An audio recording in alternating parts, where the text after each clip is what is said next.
Again, we sort of one side of a planning application as well, because we've got somebody who's well versed in this field, and we were trying to think of what would kind of go on, and we started off with sort of that trying to gauge the strength of feeling or interest in a particular application, in this planning application, because it might be someone's loft extension, knows where they're going to be fast. It might be the neighbour going, ooh, they're going to look into my garden. It might be something village green where it could have a greater impact. So some way of trying to figure out what the strength of feeling and interest might be in a particular topic. And as well as then we sort of moved on to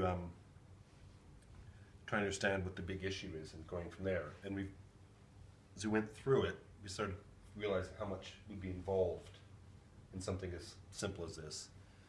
And we sort of got down to, as well as the messages, to go with what we'd want to know.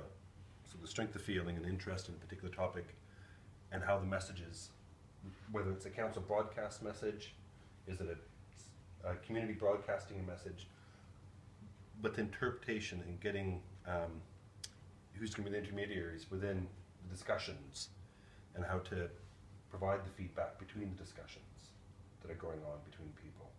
So something like, use your village green example, or actually we're using 500 houses on a green space. With Sainsbury's in Dorrit would be another good example.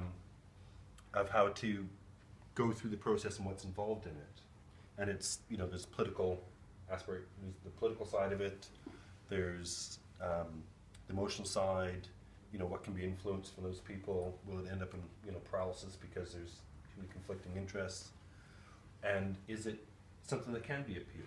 Is it the decision was made, there's no reason why, you know, it can't go forward, but people are still saying, oh, but it's going to look ugly. Well, that's not a legitimate reason actually to put it there. Then they have to work with the developer and say, well, actually, let's try to make it look nicer anyway.